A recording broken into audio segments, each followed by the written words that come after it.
Thanks for tuning in, guys. You're listening to Ace Comicals. I'm Greg Driver. I'm joined by Rahul Jani and Leon Everett. Let's go!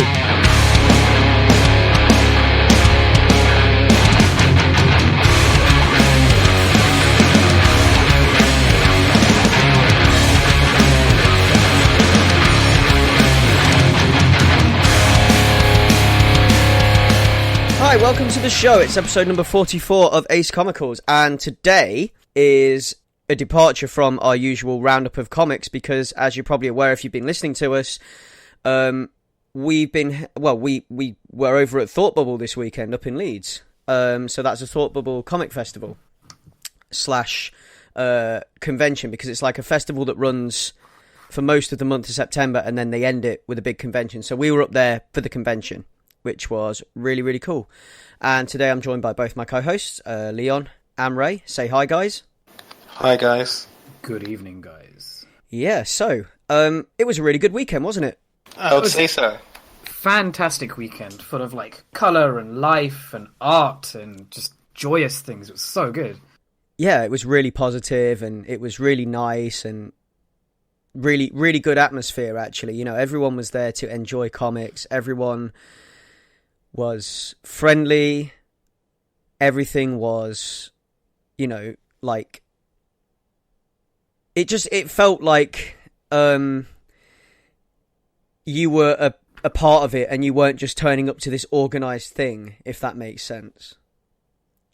Yeah, definitely. It's I think we were talking about it on the weekend about how it feels so different to previous conventions and things we've been to, where it's even though it's all people displaying their products, just displaying their wares, there's a sincerity to it. There's an earnestness to how, not just what they're presenting, but how interested we are in all these individual pieces of art and all these individual works. And it feels so grounded and real and genuine. And it was a delight seeing just having this cornucopia of just artworks being splashed everywhere. You couldn't turn a corner without seeing something fascinating and new and interesting. So, yeah, that was what was really cool about it. The fact that, you can go to conventions and you can see, you can go to dealers' halls at conventions and things like that, and you can be assaulted with things to buy and things to look at and whatever. And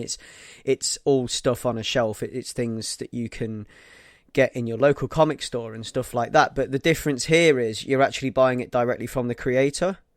So when you're walking around looking at the tables and stuff, I guess a good 90% of the time when you talk to somebody at that table, you're talking to the person that drew the thing you're looking at buying.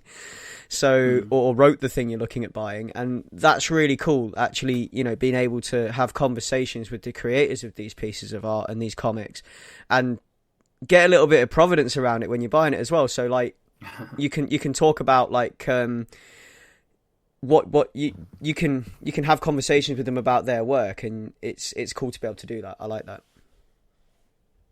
Yeah, one of the things that me and Leon were talking about while we were wandering around there is this weird anxiety that you may or may not get, but I certainly get it depending on my mood, is almost being hesitant to peruse through people's work if you know that you're not really in it to purchase anything, but you're in it to just, enjoy what they've done and experience it and see it. Because it's depending on how sociable you are in that moment, you may not want to actually engage with the creator because it can be kind of intimidating because, I don't know, your judgment is there immediately on your face. And there are a couple of instances where I walked past something that I was really interested in, but because the table was a little bit empty, or you could tell that the creator was interested in engaging, or even if they weren't, it just I walked past it and I had to tell myself, stop being stupid, just go back and have a look. And sometimes on the second or third time I went back, I ended up actually buying something because I realized that I liked it so much. So I had to really push myself past that initial hesitation. Yeah, no, that was the thing, and that was kind of how I felt as well, really, walking past and do I, you feel almost guilty engaging someone and then not walking away with something, don't you? I suppose. It depends on what else has value besides just the money you can give them in exchange for their work. Even just a friendly exchange, or just showing your interest has value. And also the thing I realized afterwards is all that stress that I was feeling, or like all that potential judgment that I was making up in my head, didn't exist. Like 99% of those people I spoke to were so friendly and interesting and just genuine that it dissolved away. Like whatever concern I had just disappeared because it was nothing to begin with, really. Yeah, this is pretty much my weekend as well. So yeah, you pretty much described everything I felt walking around. Yeah, we all came away. Sorry, go ahead, Leon. I was going to say, and the hard sell that you would assume in your head doesn't exist, and instead it's a lot of people who are creatives but also fans of the medium as well. So when you actually do get talking to someone, you can generally get a good sense of them and get a little bit of insight into the process, and even just engage with them on a person-to-person basis. So it's definitely a good thing to sort of just take the gamble on some occasions. And like what happened with you guys, it'll be a case where you might end up having that chat and then being converted to a sale, so it's win-win for everyone. Yeah. Definitely agree. And needless to say, we did actually walk away with some stuff, didn't we? For sure, yeah. I mean, with stuff that I genuinely wanted, like stuff that I was... I made a case of like setting aside a budget that I knew I could spend and not going over it. And I came away, because I couldn't just like binge buy everything that I wanted. I was really considerate of my purchases. And I think I'm so happy with the things that I've walked away from. And we can get to our purchases a little bit later, unless you want to dive into that. Yeah. No, we'll move on to that later, because we'll go through some of the events that we attended first and things like that. Cool. So I will start this off with the fact that we arrived on the Friday evening. We went out for a meal, and then we were up bright and early Saturday morning, ready to take in all that was Thought Bubble. On the Friday evening, we also attended, there was like a pre-party thing at the Radisson Blu Hotel, and we went along to that for a couple of drinks, which was kind of like a pre-convention party for the attendees, basically, and any of the guests that were there and things like that as well, which was pretty cool.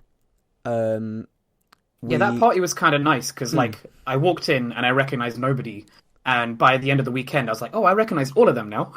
Like I got to like recognize every single face through just sheer exposure.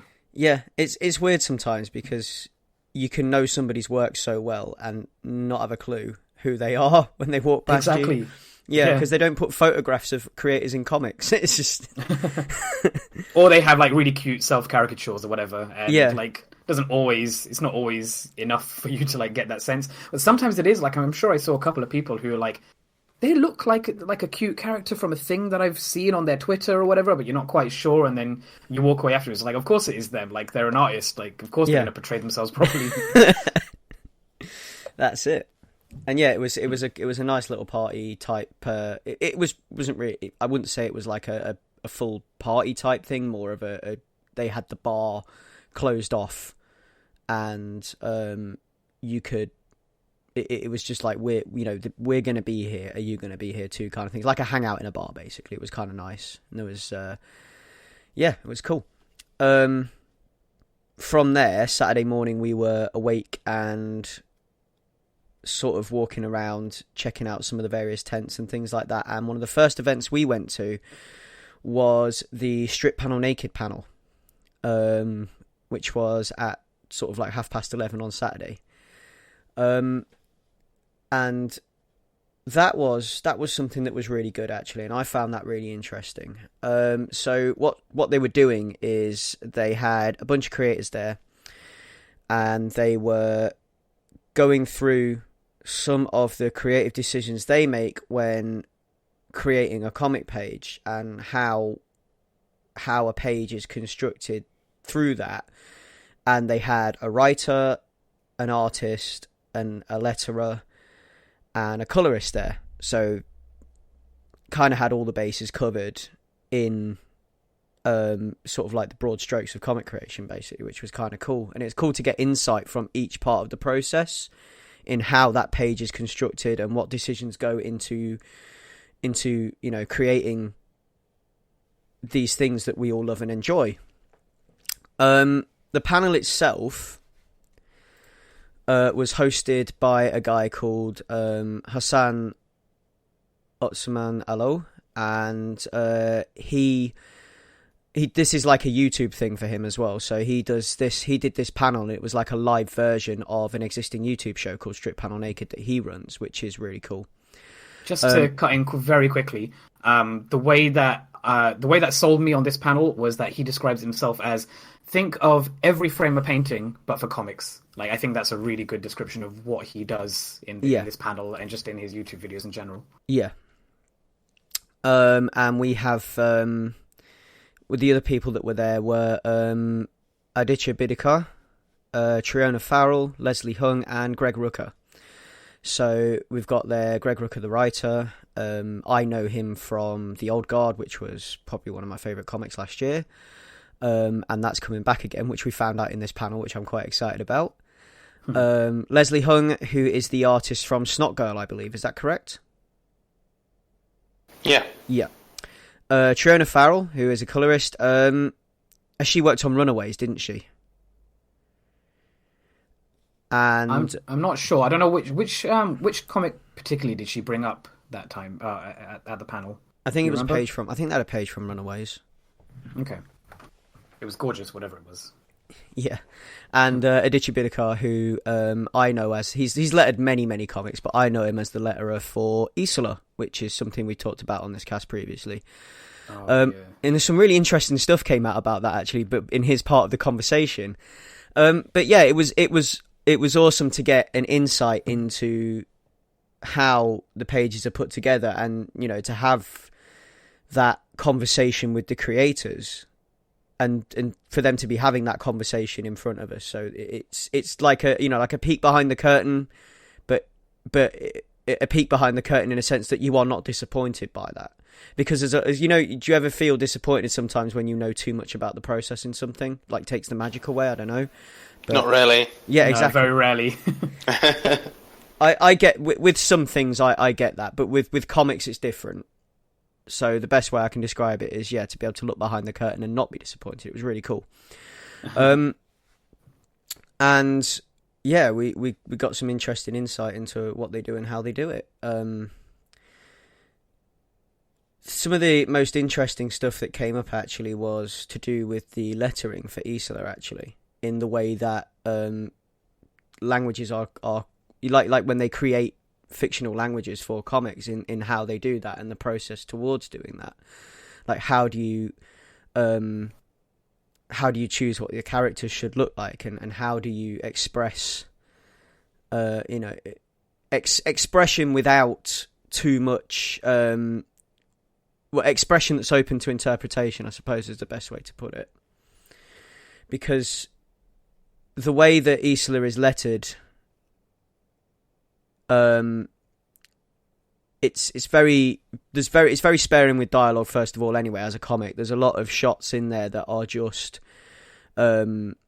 silent, kind of communicated purely through facial expression and non-verbal means, like body language of characters and things like that. And then you where it is lettered in places, they're speaking a fictional language, and you can still understand what's going on without being able to read it, which I think is really great. And they delved into that a little bit and delved into language creation and stuff like that, which was really cool. Also, yeah, we got some great insight into how much of the decision lies with each part of the process. So where a writer is concerned, like where their input ends and the artist will pick up from them in regards to creating a page and getting things across in the way that the writer would like it, and in how periods of time are decided and things like that, which was really nice and it was really awesome. Yeah, I mean, what did you guys manage to take away from it? The one of the biggest things that I took away was a conversation I ended up having multiple times that I think inspired by this conversation in the panel, was how, I mean, obviously well, maybe not obviously, but like it's it's often talked about how comics are a very collaborative effort, but what I didn't realize was how much not just collaboration there is between the artist and the writer and the illustrator and the line artist and the colorer and the letter or whatever, but like how much trust they all have in each other sometimes, and how sometimes it's a like you pick the best people for the job and you leave so much of it to their interpretation. And like one of them in this panel made a comment about how it's so easy to I think it was Greg Rucka said it's easy to mistake the writer, or often the writer can mistake themselves as being the director of a book, in the same way that a director has generally or often has creative control over a movie in a broad way, but the writer isn't that person. In comics, generally, it's like he can, depending on your writing style or how you want to pass on what you want interpreted for your art for a book, you can give very deliberate instructions, you can give very broad instructions, and the writer themselves can be surprised by the thing they get back from the artist. And like you said, with the Isola and with the letterer for that book, how so much of it was left to him to decide how to, how to feed that back, and in some instances the writer didn't even know what they were saying in those panels. Like all the writer knew was that the what was being expressed in those pages, but not necessarily what was being vocalized, and that was entirely up to Aditya to put in. I think that's awesome. I think there was something during the another panel that we attended, which we're going to get to later, but the Berger Books one, there was something about how like the colorist for that got to make decisions about how to intensify a particular scene, because the color in the background of that scene was very like constantly blue, and she wanted to make a decision about when to make these choices to expand out a panel. And then that was Triona Farrell. It was right. Yeah. With the red conversation, the red panels. And then making the decision to pull a panel out from its gutters, and like some of these things. It was so interesting to hear how that process occurs. And then I took this away and I spoke to other people, and people were repeating the same thing over and over again about how sometimes you just have to trust that you've got the best person in your pocket, and it's awesome. Yeah. I think Leslie Hung actually talked about that a little bit as well. Right. The lines are blurring in my head now because it was a few days ago. And it was all all genuinely fascinating. Like I was riveted by all of it. Like it's not like I think it's all blending together because the whole conversation felt really cohesive. And that panel in particular, the strip panel, naked panel, like it felt really fortuitous. He kept making like these mini fist pumps saying, yes, I found a way to segue between one to the next person. And it almost felt scripted, or just how well he presented the whole thing. I thought it was great. Yeah. It like you could see that he was it felt to me like he was genuinely impressed at how it was all falling into place, and I like that. It was like he was a conductor and they were like playing to his tune. It was really cool.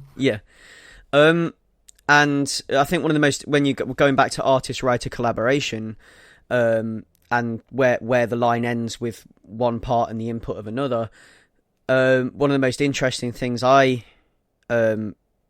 the most interesting thing for me was with the question I asked when I asked Greg Rucka, because the floor was open to questions.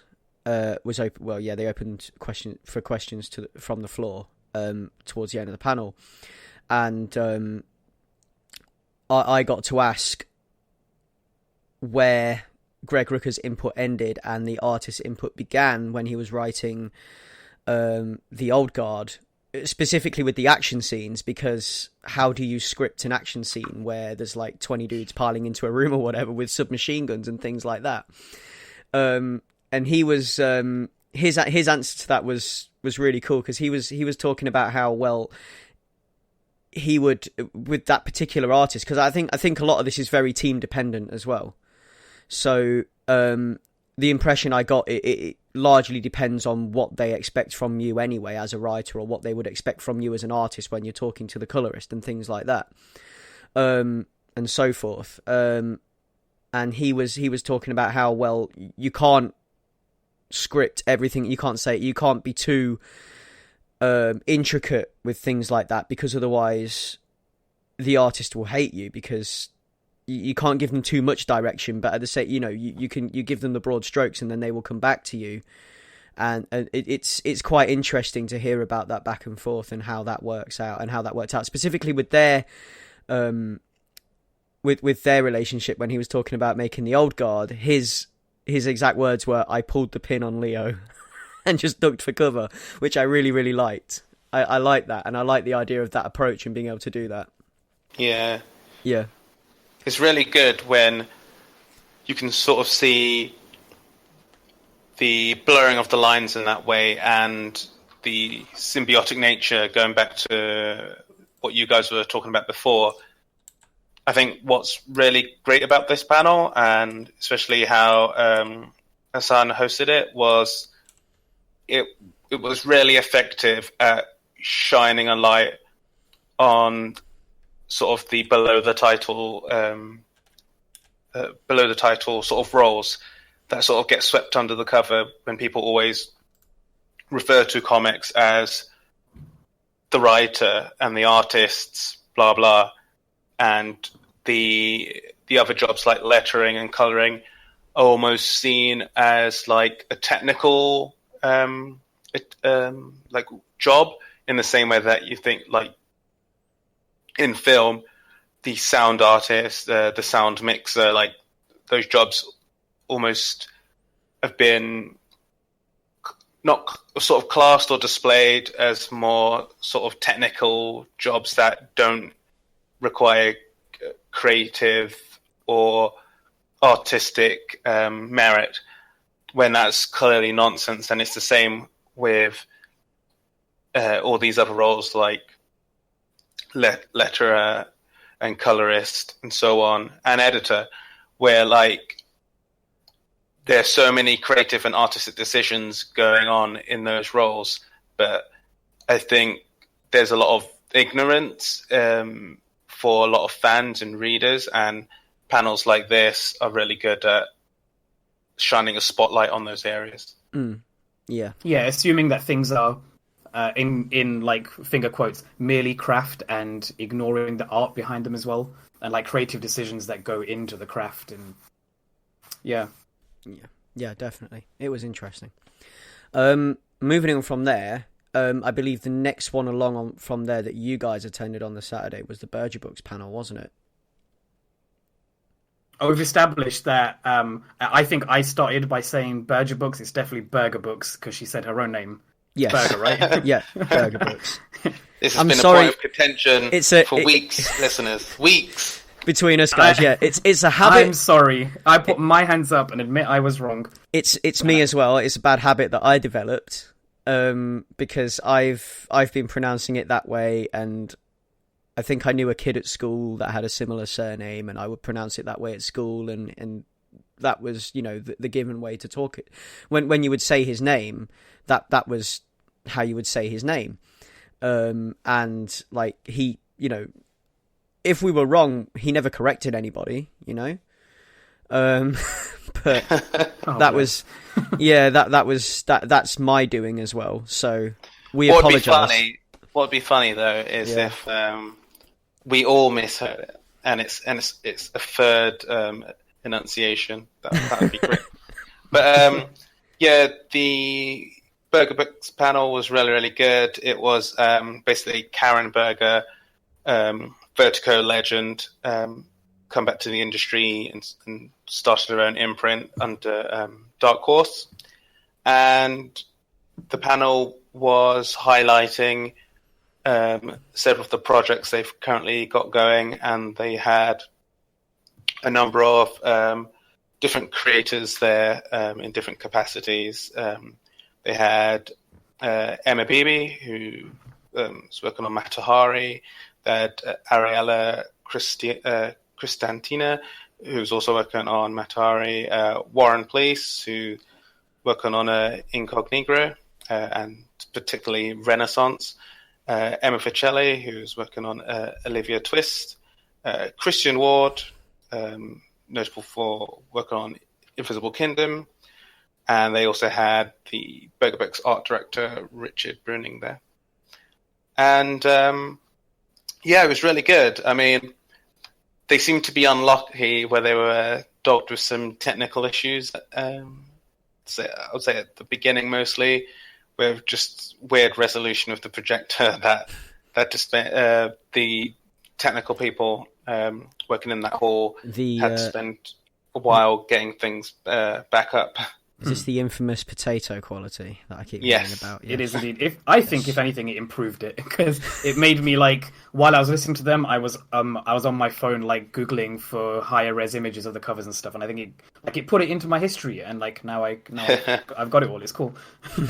Also, Emma Vicelli she passed around her solo copy of Olivia Twist, and that became a sort of like physical thing that we got to, because the panel itself was relatively slightly less full than the previous one, so we got to have like a bit of interaction and pass this thing around, and I thought that was a nice touch.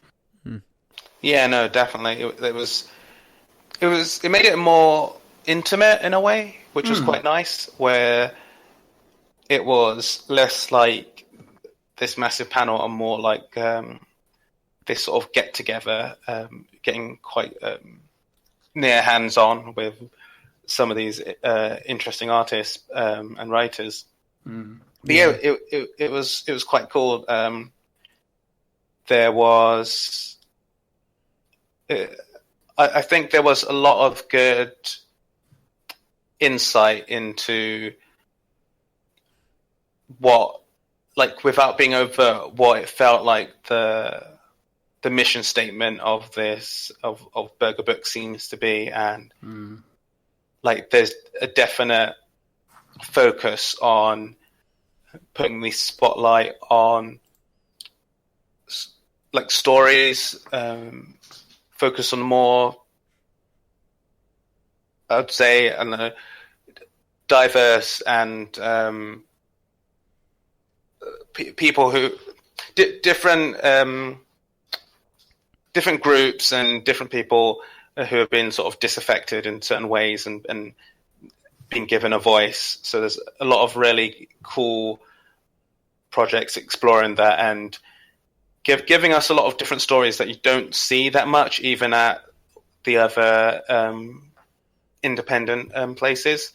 And I think one interesting fact that Karen Berger gave is that, different to say like Image, which is like creator owned, or like more, like the people who are making the comic basically create it on spec and then bring it to them. With Berger Books, what's happening is that she's pulling in different writers and artists and such, and as an editor is working with them to structure and finesse their stories to be like the best they can be, and then give them basically give them a platform where they can get these stories out. So it was really cool, and it's nice to see the work going on. And I was made aware of several comics that I'd not heard of previously, so it's quite good.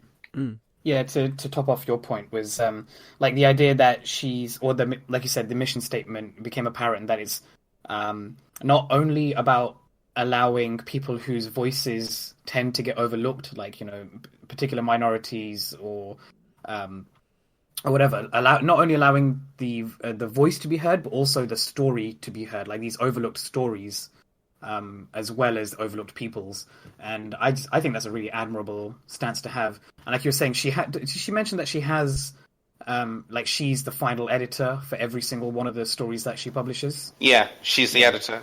Yeah, that's a very cool position to be in, and you can tell that it brings like a consistent quality to all of her books, because I think there's a few that I not necessarily surprised that were part of her Berger Books, but like I was reminded when I was there, I was like, oh yeah, I've read this and it's from here, because Hungry Ghosts by Anthony Bourdain, and I'd forgotten that it was a Berger book. And there was that I was going to say something wrong there. Something about, what was it, LaGuardia she brought up as well, which I didn't realise was a Berger book, and I've been looking forward to that. And there's a few So yeah, it was nice to like remember in hindsight that some of these things that I actually really enjoy. Oh, The Seeds was another one which I was really excited about. And we've talked on the cast before. It's like, oh yeah, it's a burger book. Like so many of these ones that I actually like are under her umbrella. That's awesome. Yeah. Is She Could Fly? Yes, it is. Yeah. Yeah. And And she talked about that a little. And gave a quick shout out to Martin Morazzo, who also does the art for that book. And then she shouted out Ice Cream Man in her panel for that as well. Ice Cream Man. So, yeah. I think I may have done a little whoop at that point. Yeah. So if there's a recording of that panel, you'll hear me in the background. Yeah, because it is one of the greatest comics. And I love that comic so much. Let's not make this another cast where I just rant on about Ice Cream Man. Let's move on quickly. Yeah, let's not do it. No, wait, before you move on, Leon, was there any particular book that caught your eye that she discussed that day? There were several. I made note of them, but one that I'll definitely say I want to be checking out is Olivia Twist. Mm. There were two more which I noted down, but I don't have them at the moment. But that I had not read it already. But there'll be stuff I'll be talking about on the cast in the future. Well, from my side, like you said, Olivia Twist, which Emma Viacelli was present on the panel and was talking about the art on that. And then when I found her table in the actual, the tents that had all the artists and creators with their wares, I realized that she's also the artist for an upcoming Life is Strange comic, which looks gorgeous. She had like a framed picture, which I can only assume is going to be the front cover of the comic. And it's such an amazing art style, like really bright and colorful. And I loved it, and I can't wait for that to come out. And then the other one was Invisible Kingdom, which you mentioned the guy's name who was there talking about it. Christian Ward. And I was interested because the artwork and everything that he was, displaying looks really, really cool, really futuristic and interesting and detailed. But what caught my attention was that it's written by G. Willow Wilson, who, as everybody on this, everyone who listens to Ace Comicals knows, I'm a huge Ms. Marvel fan. G. Willow Wilson being the writer for Ms. Marvel. And I'm here for that comic. I'm fully into Invisible Kingdom. Do you know how she described it? She described it as Dune / Cowboy Bebop. And Dune / Cowboy Bebop with a sci-fi vibrant aesthetic written by G. Willow Wilson. I'm in. I'm all the way in. I'm pre-ordering and whatever. You had me at Dune / Cowboy Bebop. So this is Ray running into his LCS tomorrow afternoon after work, smashing his hand on the desk and saying, "Put this on my damn pull list now, please." Unfortunately, I don't think it's out tomorrow. I think it's some point in the future. But yeah. Well, no, it's not out. I know it's not out tomorrow, but I'm just saying you're going to run in there and you're going to do it anyway, because it doesn't have to be. Well, tomorrow's Tuesday, but it doesn't have to be New Comic Book Day. People to... Right, I see. Yeah, I got your point. Sorry. It's been a long day, Greg. It felt like 2 days, did it? It definitely did. I wish tomorrow was Wednesday. Weekend. I wish tomorrow was Wednesday, but alas, 'tis a Tuesday. I wish every day. No, I don't wish every day could be Wednesday. I'd be flat broke. So moving on from there was because I didn't attend the Burger Books panel. I was milling around some of the tents at that point, checking out some of the cool wares and artwork that people were having displayed and willing and eager to chat about, which was quite nice. Also, was there not a point where you were attending a Greg Rucker panel while Leon were at another one? The Greg Rucker panel happened after your panel. Right. Yeah. I think, and I'd been sat down for too long to be attending another panel, so we went for a wander at that point. Yeah. So I went for a wander in between. While you were at Burger Books, I went for a wander, and then I was lining up for the Greg Rucker panel, and then that's when I caught you guys again, and then I went into the Greg Rucker panel. So I attended this one by myself, and it's called Comics in Conversation, Greg Rucker. It was hosted by a journalist and comics critic named Claire Napier. And it was just like a candid conversation about Greg Rucka's career. So he was having this conversation in front of a room full of people with, with some audience interaction as well, because there was some questions and things like that. And it was just quite nice to hear him talk about his career and some of the decisions he's made in character creation and things like that, and just to get an insight into the way he works and the way that he builds his characters and his worlds and everything else. And, what influences his decisions? Like how does he decide on a character's appearance, and how does he decide on what a character should... There's a lot of conversation concerning the fashion of his characters and things like that, and how he decides how his character should look and behave, and what he wants when he's creating, what kind of vision he has for his characters and things like that. And it was really cool to sit and hear that, and to hear that discussed. And yeah, it was insight into how comics are written and the way in which comics are written. And there's some books that he talks about in here that are on, they're on my list. There is creator-owned titles. So he talked about his work on superhero titles and what it's like pitching for DC Comics and things like that. And it got into all of that stuff, which was quite interesting. But his creator-owned titles, which I've now had to add to my list, Lazarus and Black Magic. Black Magic, I think, is one I've been wanting to read for a while, and I have just never managed to get around to. So that's going to be something I'm going to have to read and talk about in the future. Specifically with his conversation in pitching for DC Comics and things like that, he's something came up that I found quite interesting, which was he dislikes the criticism when people say, well, in that comic nothing happened. Because what he perceives when people say that, and he's right actually, because the more I think about it, the more it makes sense. But when people say nothing happened, what they mean is there was no punching, there was no violence, no action.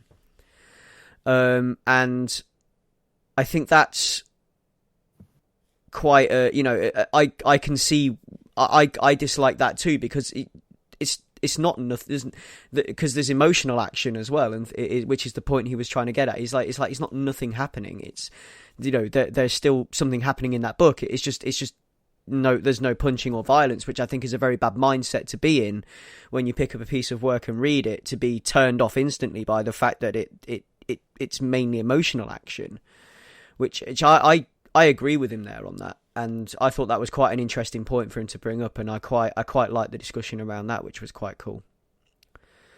And yeah, that was the panels we attended, and it was really awesome. And that was Saturday. I think by that point we then took another wander around the tents, which is when we got round to purchasing some more stuff, and we moved on to the party on Saturday night, which was... first of all, like we came to the venue that they'd chosen for it, which was a place called Trinity Kitchen, and this was like the Comixology party, and it's kind of odd. I've never been anywhere like that. It was like a weird place to be. It was like this kind of, like, imagine a department store like Debenhams, but it's restaurants. Just call it a food hall. Dude, I don't know. It does feel like a very like big city thing. Okay, am I a rube? Am I a rube for not knowing that? Am I? I mean, it was a very weirdly laid out like food hall. Normally you get, or like a food court, you get just a big room, and it's loads of like little not stalls, but like windows to like a restaurant outlet or whatever. But this was like really interestingly presented, because it had like this open table area, and then like a couple of restaurants poking off on the side, and you go round, and it had a few more like permanent installation of like restaurants, and you go even deeper in, there was a dance floor, and it was just a really cool like twisting layout. It was funky. And sorry, go ahead. I would say there was some great music played. It had some good DJs on. Drink was flowing. Everyone was partying. There was, everyone was there, creators, fans, like people running the event. It was great. It was awesome. I would add, it just felt so pure and fun. Like, you just get talking to a random, and then before you know it, you've been talking for like 15 minutes about all just random comics related stuff. Everyone is just going nuts on the dance floor because the DJ was just playing like some bangers. True bangers, yeah. Hit after hit after hit. And this is where I learned that I am now Pizza Hut guy. From your question that you asked in the Strip Panel Naked panel, right? Yeah. Because one of the, I think it was the host, asked you, what does it say on your hat? And you were like, pizza. And then the next day on the dance floor, somebody came up to you and said, oh, I thought it said Peter. Yeah. Because she obviously must have misheard you when you shouted it out. She like looked at you and was like, oh, that makes more sense. Pizza, not Peter. Yeah, that was like during the party. It was the same day. Was it the same day? It felt like 2 days, yeah. Yeah. Honestly, it did actually. It felt, because when I remember back to it, it does feel like a completely different day. But yeah, I mean, we were, because people were like, oh, you're Pizza Hut guy. You're the guy that asked the question. And so now I have this alter ego, Pizza Hut guy. It's a very cool cap. I don't know if for those of you who didn't see it, it's like, it's a Teenage Mutant Ninja Turtles. It says pizza on the front panel, and then the beak itself does it look like a pizza? Yeah. And then in the corner it looks like it literally has a bite taken out of it, like with frayed ends and everything. Like you'd literally got like your Jaws teeth in and like ripped a chunk out of the corner. It's very cool. Yeah. You got a lot of compliments with that. Yeah, there's a bite missing out of it, and it's basically just slices of pizza, and it's awesome. I love it. It's my favourite hat. Also, I must add that we were rocking our Ace Comicals t-shirts designed by you guys, which are pretty cool. Yeah. So we had Ace Comicals shirts on, and it was nice. And we also had our laser cut badges made by our great friend Joe. Yeah. We had laser cut Ace Comicals badges made from yellow plastic. I think it was translucent plastic. I think it's the kind. I didn't actually test it, but I think it was the sort that glows under a black light. Yeah, it is. Yeah. I think it got a lot of attention, and like also I think maybe we like pulled a bit of subterfuge because people see this like rectangular thing hanging off your neck and maybe just have an instinct to assume that it's like a press badge or something. Totally isn't. It's just it's like a card that has Ace Comicals written on it, but it got people talking to us. So yeah. Its job. Yeah. It's very, very funky. Yeah, it was nice. It was cool. And at that party was fun. It was great. There was, a lot of dancing. That's something I just got to add. Like, there's something, like I was saying before, so pure and lovely, just watching nerds go wild on the dance floor with reckless abandon. Love it. I mean, hell, I was one of them. I don't dance very often at all. And I realised that, 5 beers and a porn star martini is what it takes to get me dancing unironically and unashamedly, So, yeah, it was great. Oh my gosh, yes. Also, porn star martinis, thank you for bringing that into my life, Leon. That's the most delicious drink I've ever had. Yeah, passion fruit, man. I no longer like the taste of passion fruit. I wonder why. I drank too many porn star martinis, that's why. But no, it was good, yeah. It was fun. And yeah, swing round to Sunday, which was we didn't attend any events on Sunday. I don't think there was anything that really caught our eye. So we were just we spent the day checking out the tents again, checking out the halls as well, and just going from desk to desk. And it was quite a chilled, relaxing day. It had that wind down feel anyway, like the whole thing was winding up, and people by about I think 3:00 time, people were starting to pack up anyway because the thing was ending at 5, so people were starting to get ready to go. And it had like that kind of like somber wind up feel that the end of a convention has, and it was kind of nice. It's a nice way to end the weekend. It was great. I don't know. I didn't really get the somber vibe from it, but I definitely got like the chilled out. Everyone sort of like. The tables were a bit emptier, which is always a good sign because the people had sold a lot of stuff. Everyone was interested in all the items up for grabs, and probably a lot of hangovers as well. Probably a lot of hangovers, and I think I had once I'd got over my initial my second wave at the beginning of the day of feeling a bit unconfident to talk to people, I actually ended up having some really nice conversations again with that wind down mood that people had. Like I kind of want to. I don't want to start packing up right away, but I'm going to just do little bits and bobs here. You kind of notice that, and it was a really nice atmosphere. Yeah, it was cool. Yeah, like I remember on the Sunday, there's a really sort of funny moment where we walked into the Comixology tent, and maybe 5 seconds after we entered, it just started pouring down with rain.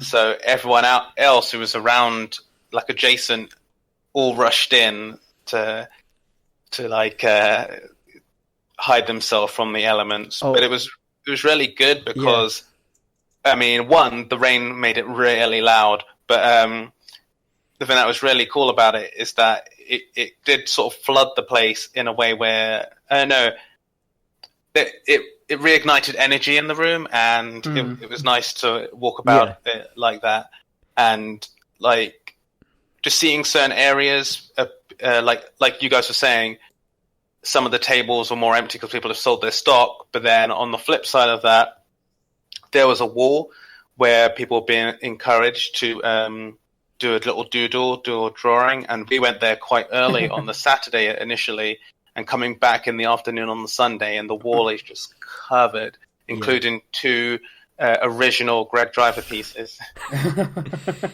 I've got some amazing photos of that wall of like my favorite pieces of art on there, and we were talking to one of the ladies who I don't know if she worked or she was looking after that wall. Or she was helping out at that part, but she was saying she was surprised that they've been doing this for a few years, and this is the first time that she's noticed people putting their Insta handles or their Twitter handles on it. So I've taken a bunch of photos, and you can see that, and I'm gonna methodically go through and try and add a bunch of my favorites, I think, to my Twitter feed. Yeah. It's very cool. And I'm still gutted that you didn't add your @Bato to yours, because I think that would have got some attention. I did add it towards the end, but I'm no artist, man. I mean, that was the whole point that they were trying to encourage, which I would admit to being too scared to do myself. But like, there you can... Basically, I think one of the mantras of that day when me and Leon were going around looking at like not just the professional artists but like these kind of amateur artists is like, people have just got so much damn talent, and it makes me feel bad. Yeah, it's amazing, and also I think you can really call them amateurs, can you?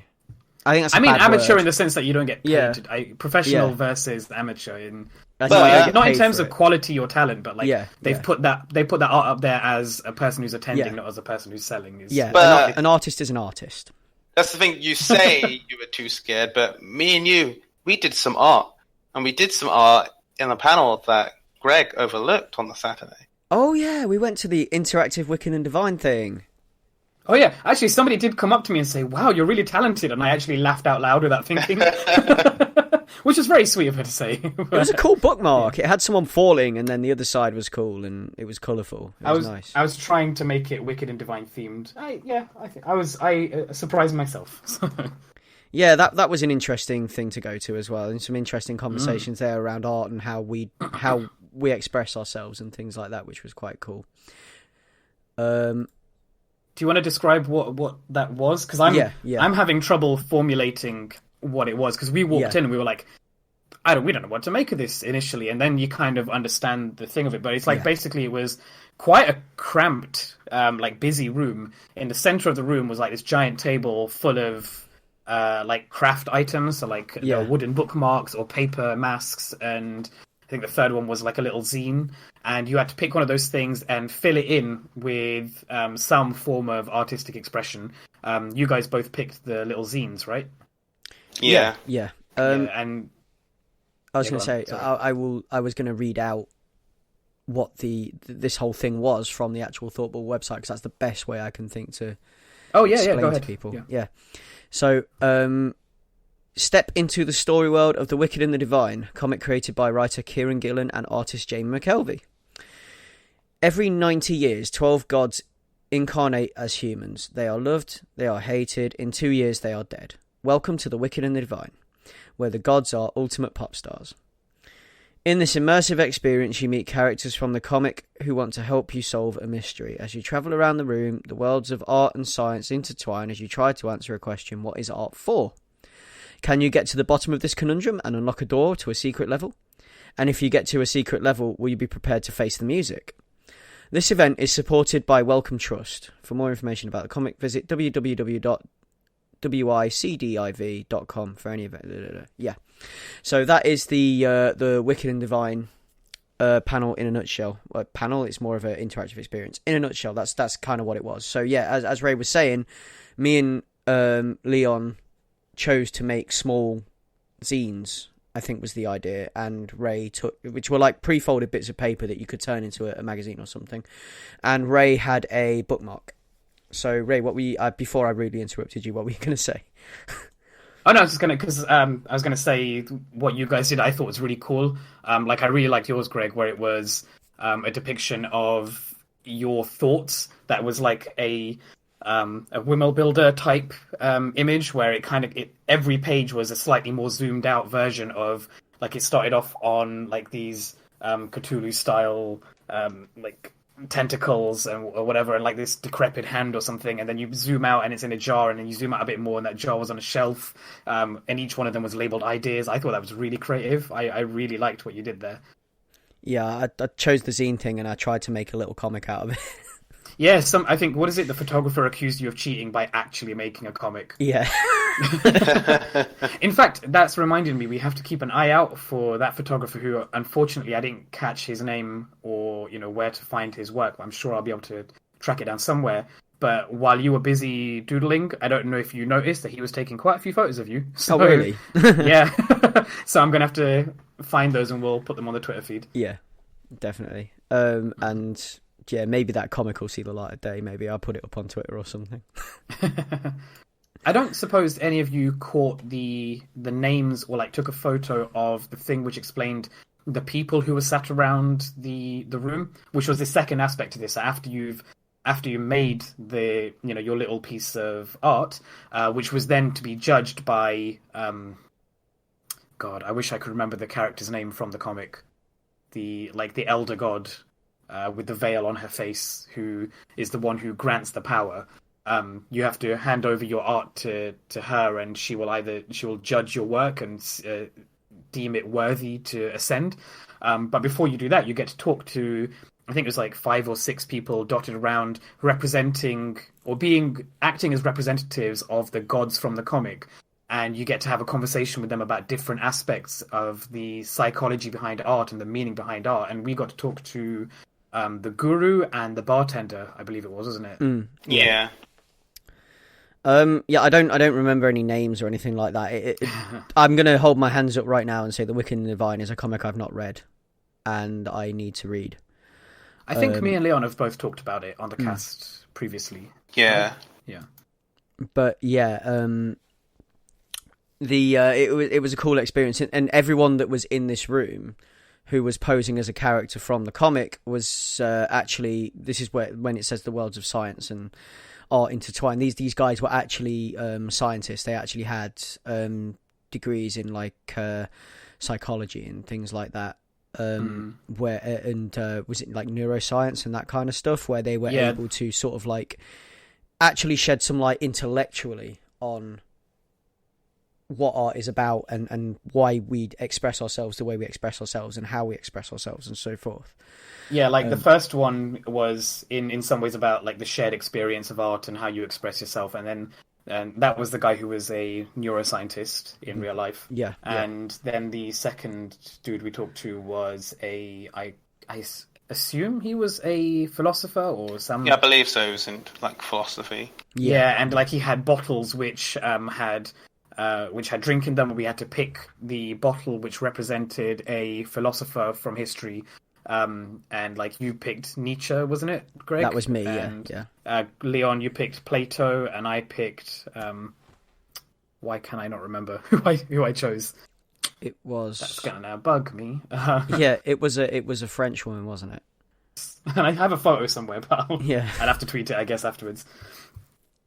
But yeah, it was a really interesting conversation, and then yeah, you get given you get your art judged, you get given a role for the god that you represent, and then you get to ascend into like a silent nightclub, and it was epic.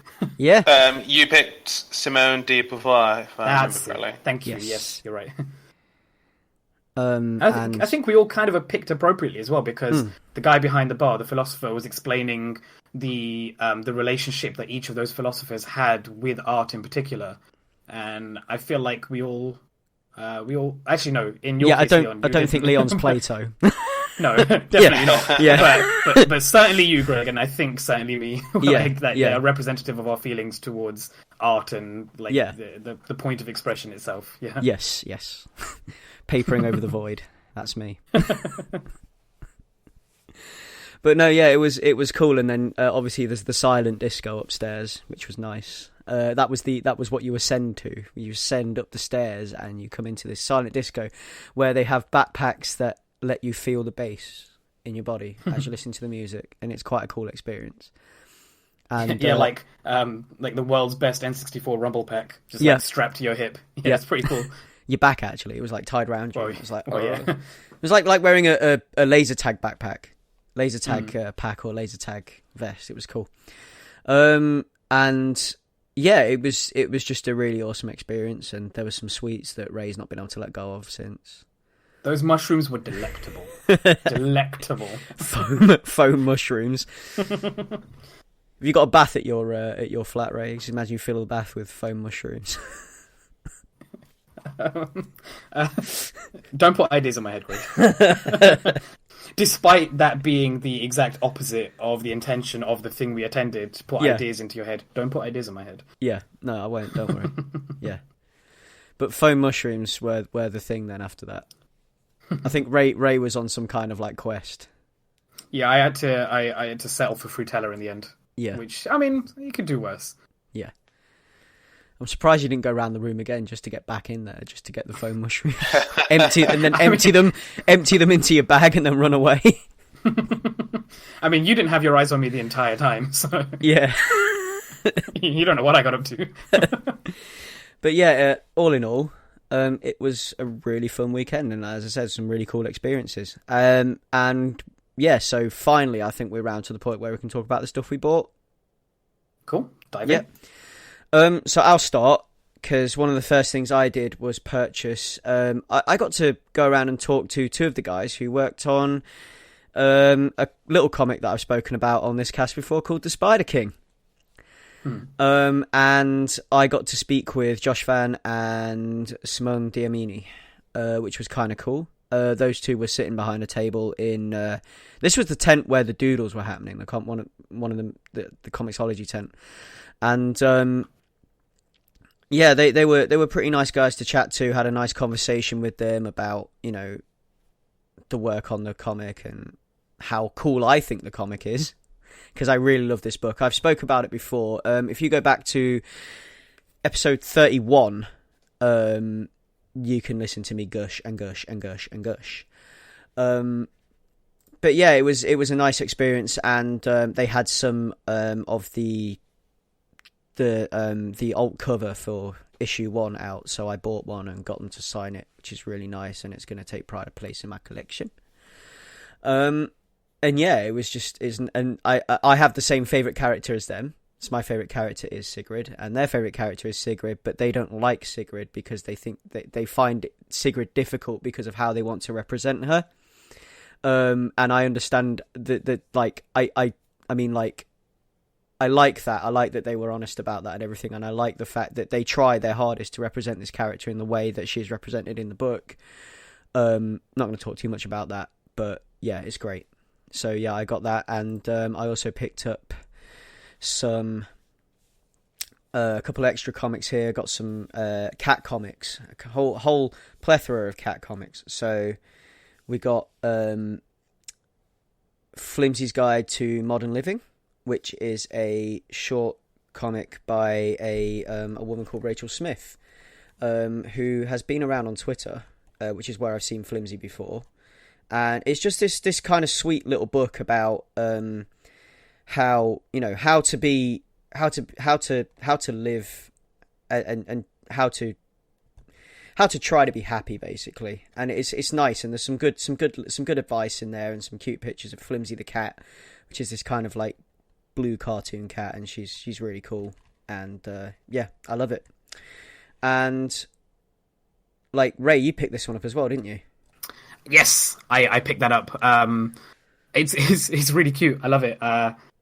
Yeah, I think so. This is part of three short books that I bought, because one of my goals at attending Thought Bubble was to pick up small, short form, like cheap, like again in finger quotes, cheap in that I wanted to spend like £3, £4, £5 on little things and build up a small collection of little things. So I bought 3 books, which sort of coincidentally, or maybe just reflecting the state I was in when I was looking for these things, but are generally to do with like mindfulness and not quite self-help, but like, you know, self-care, I think would be the way to describe them. So Flimsy's Guide to Modern Living by Rachel Smith was one of them.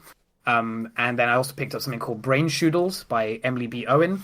And then another one, which all from similar part of the convention, another one called Feels Like Noodles by Jade Sarson. And I got to have lovely brief conversations with all 3 of them about their books, and, you know, just this whole thing about be nice to yourself, and Yes.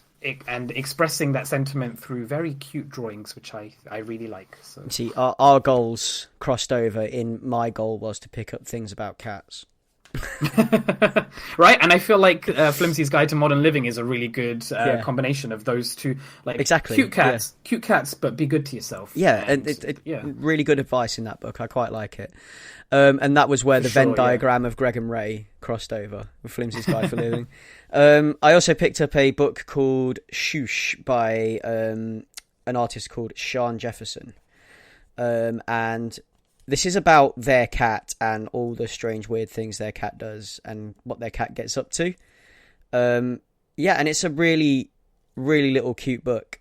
It's like a collection of short stories, and it's really cool. And the artwork in it is really, really cool and really nice, really, really fun and cartoony. And it's all very real and very true, because if you've ever lived with a cat, this is exactly what it is. This is exactly what cats do to you. So yeah, it's perfect. And all of the things that, like, that one included, and all of the 3 books that I mentioned, have got this, like, I don't know, very clean style to them, which I think represents the sentiment really well. Like, just this, like, calming, peaceful, I don't know, it feels like slipping into a nice warm bath, just like being washed over by, like, colourful, pretty or simple images. And yeah, I think it's just a really nice thing to have sometimes. The last one I picked up is a silent comic, and it is about it's a short comic based on a true story, and it's by a guy called Joe Stone. And the title of the comic is literally a missing poster. It's just called Missing, and there's a picture of a cat on this missing poster, and it's like a reproduction of a missing poster, or something similar to a missing poster that he's found on his road where he lives, and the journey this missing poster takes as time goes on and the elements wear at it. And it's just a silent, sad book of a missing poster getting worse and worse and worse. And I almost cried when I read that, because it's a missing cat.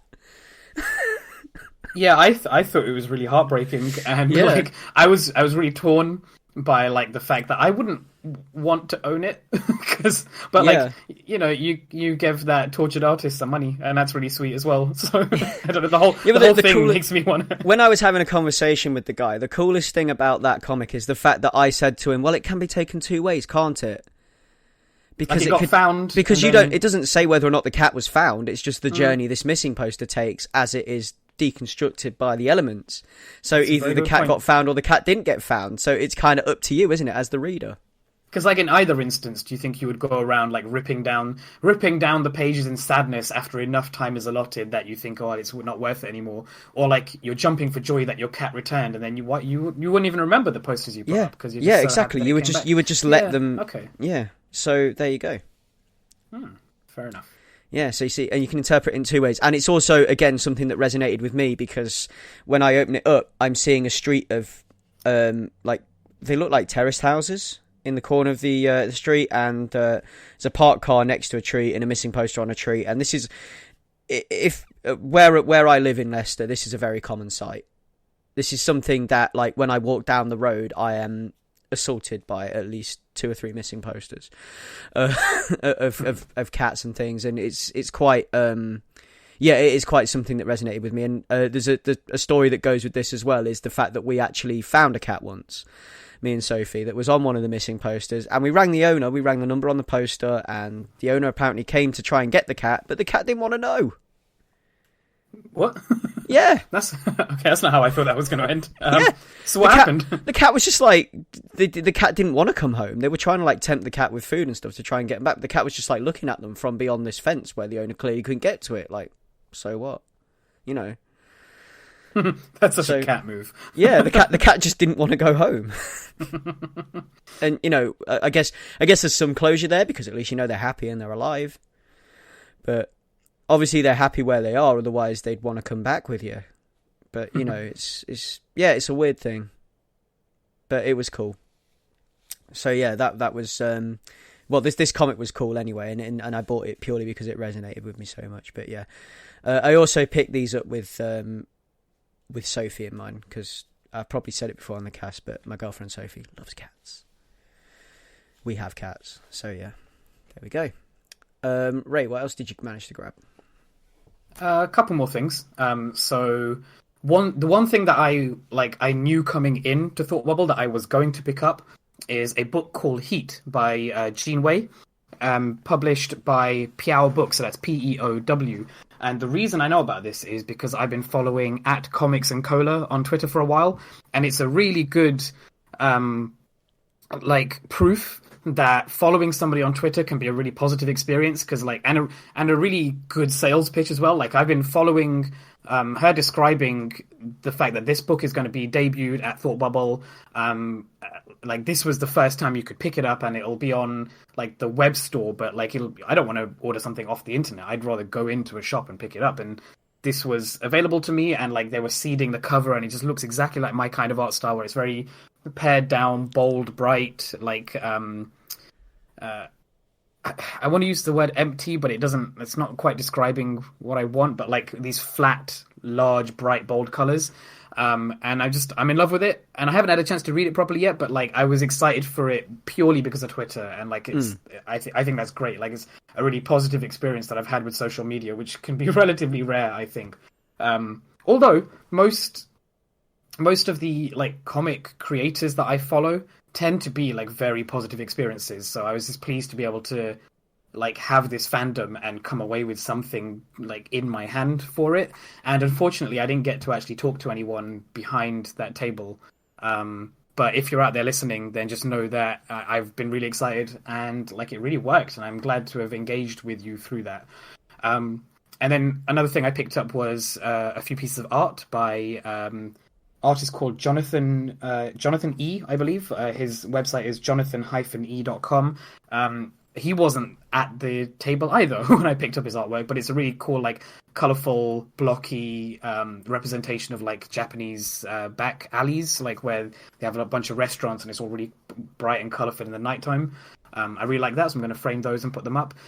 And then finally, Nathan Hill had a table where he had books and art representing food, and there were two in particular that I really liked, which were the Japanese floaty food guide and the Dutch floaty food guide. And it was basically each page was a dish or a meal or some sort of food representing those two cultures, and it had a little panel at the bottom that says when you first tried it, where you were, what you thought of it, and whatever. And it's just this cool little thing that you can flip through, and it reminded me of all the food that I loved in Japan. And I was telling him, I wish I had this when I was living there, because it would, I could have had a record of this delicious food, and then your beautiful artwork that is of it. And I got to have that as well. And aside from that, I picked up a lot of business cards, a lot, because it was it just felt like free art to me. I got to have these little rectangles of just joy in my hand, and I picked up so many. So at some point I'll take a photo of them and tag people on Twitter for their business cards representing their art. Yeah. I got some nice prints. I got a print of a piece called Dynamic Duo of Batman and Robin, which is kind of something I'm going to frame and put on my wall. That was bought from they were just a they were selling prints like posters and things like that, and it was quite cool. I also got a signed print of the artwork from the first cover of Death or Glory, which is a comic we've also talked about on this podcast. Death or Glory, I think we talk about in episode number 35, which is the Free Comic Book Day one. And that was that was pretty cool to get that. I got that and I got it signed by the artist. Other things I think that about wraps up what I purchased, really. That was all of it. Cool. I mean, yeah, if there's anything I've missed, I'll probably get onto it next time we talk on the next episode. I mean, aside from the stuff that we bought, I mean, there was a lot there that just caught my attention in general. I took a lot of photographs of things that, like, I couldn't... Because I wish I could buy everything, but I can't buy everything, so I had to make some decisions on what I wanted. But, like, Leon, was there anything that you can recall that, like, caught your attention while you're walking through? Because there was just a lot of art on display, and it was, like, overwhelming in some ways. Like, anything... There's too much to mention, man. Like, like you do. I didn't really take pictures as much, but I did note down, like, various things that caught my eye, to have some to hand. So yeah, there was a creator called Ashram J Pure, and his stuff looked.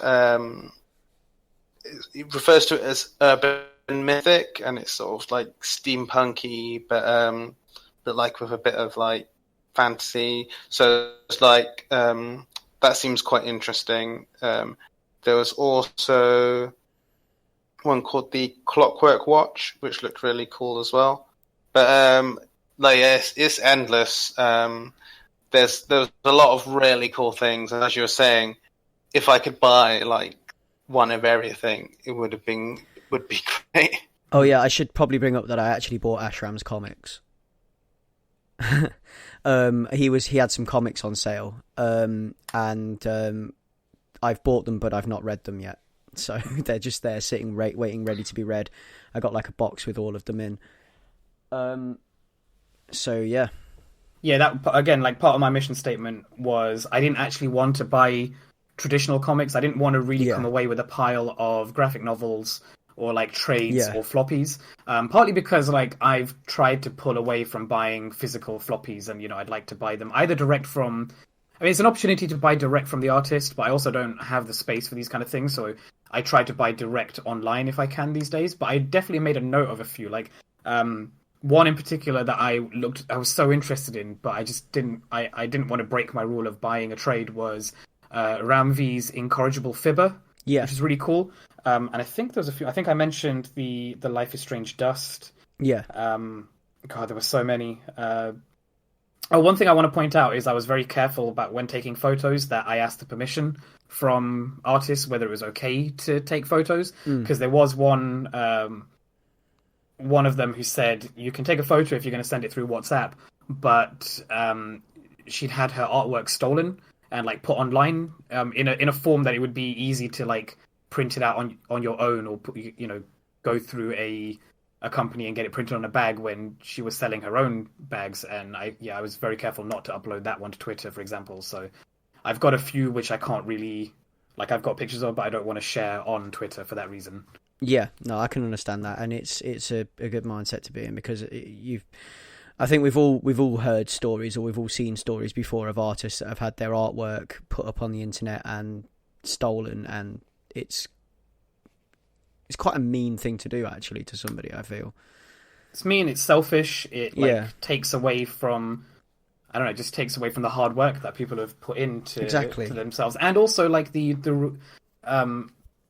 gain that they deserve for putting their art into the world. Like it's a commodity as well. People are here to make money off of their efforts, and they deserve that, because that's what they've put their heart and soul into. So you shouldn't be taking that away from them. Yeah. Definitely. I just want to correct myself from earlier. I was confusing the two on my different tabs.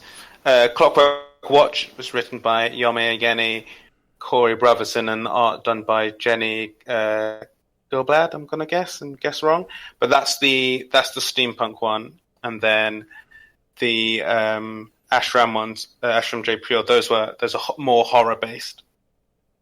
One one that I was so close to buying was Andy Bennett's picture from Dream Daddy, just because I really like this depiction of like a sexy dude and cheese and bread in the same image. But if you Google Andy Bennett, I think it's one of the first things that comes up. But I wanted to, but I couldn't buy that. So I guess that rounds up our experience of Thought Bubble 2018, and I think we're all in agreement that we're going to be going again. 100%. Yeah. Next year. Definitely. Yeah, of course. So yeah, that's Ace Comicals number 44, and that's Thought Bubble 2018. So I guess we've got time to rattle through a few things that we're looking forward to over the coming weeks, comics wise. So these are pull list things that you might hear us bring up at some point or another. So I'll open with some stuff that I have for the 26th of September, which is this coming New Comic Day, which will be when you're about to hear this cast.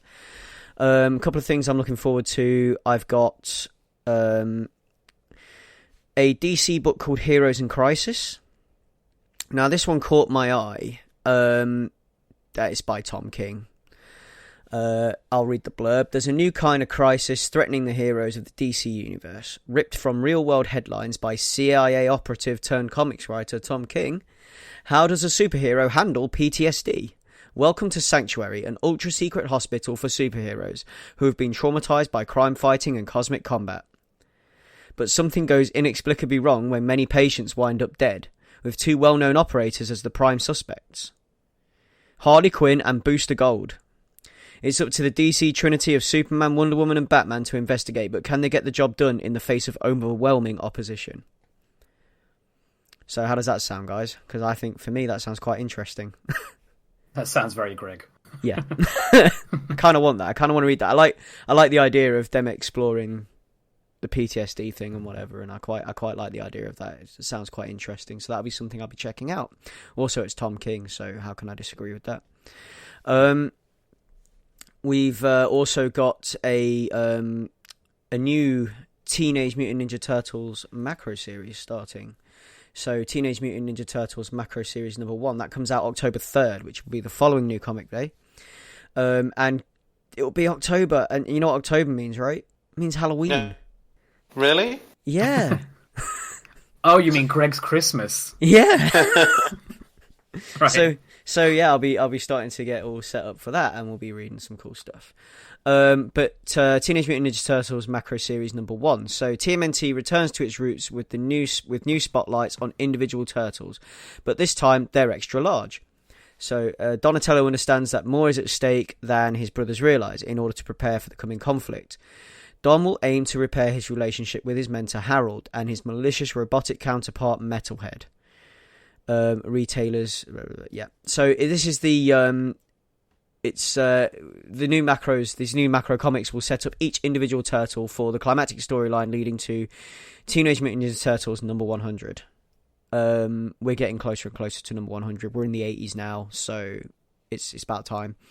And we're yeah, you know, it's like they're going to do something big because it's coming up to 100. That's what I mean when I say it's about time. But yeah, the first one focuses on Donatello, and that's something I'm looking forward to. So that's my my 2, keeping the pull list quite quick this week. Ray, you got anything? I've got a couple. I'm just going to rattle off the titles and artists. So something for September 26th is called Friendo number 1, new one by Vault Comics. Alex Packnadell, Martin Simmons, and Kim McLean are involved in that. And then same week, something called Gamma by Dark Horse Comics. Eric Freitas and Ulysses Farinas. And I believe also for the 26th, something by Silver Sprocket, a graphic novel that just caught my eye because the cover looks really cool. It's called the Fuck Off Squad. Don't know what it is. It sounds great, and the art looks really cool, so there's that. And then for October the 3rd, just bringing up because we mentioned Burger Books, so The Seeds number 3, which is 3 of 4, is going to be coming out on October the 3rd. That's by Ann Nocenti and David Aja, or Aja, or I don't know which pronunciation's right, I'm sorry. Yeah. And then a new one by Image Comics on the 3rd, which is Blackbird number 1. And the reason it caught my eye is, again, it's that purple and blue thing that we discussed over the weekend, where that vibe catches our attention. A variant cover by Fiona Staples, which initially got my attention, and then realised the main cover is by Jen Bartel, who I also really like, and written by Sam Humphries. And then finally, Image Comics Juke Joint by writer T. Franklin, who we've discussed in the past relating to Bingo Love. And then artist is Alitha Martinez, and variant cover Mike Hawthorne. Yeah. I think I've actually seen something of that before in a preview book or something. I think maybe you've brought it up in the past. I think I've read also, there was a couple of pages of it in like a preview book. Yeah, and me having expressed how much I liked the writing in Bingo Love, I'm into it just for that. Yeah, it's a horror book. It looks kind of cool. So yeah, I mean, these are all things that are probably going to be on my pull list as well. You've made me feel inadequate now because I only had 2 comics to mention. Sorry, I'm sorry, Greg, but normally it's the other way around. So. I know, yeah. This is me, like, because usually I've got like this huge, massive list, but today I've tried to keep it brief. But yeah, so that rounds up the pull lists, and that is Ace Comicals number 44. You can find us at www.acecomicals.com. You can find us on Facebook under Ace Comicals. You can find us on Twitter at Ace Comicals. You can find us on Instagram under Ace Comicals. You can find us to listen to us on Apple Podcasts, Overcast, Pocket Cast, Spotify, Stitcher, TuneIn, and Castro. We are available on many platforms. You can find me on Twitter under @Batou. That's BATTOU. And Ray, where can we find you?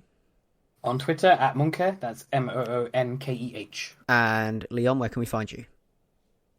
You can find me on Twitter at Leon Everett, and just want to shout out to Lurte and the whole Fort Bubble team and all the volunteers for putting on a really, really good show.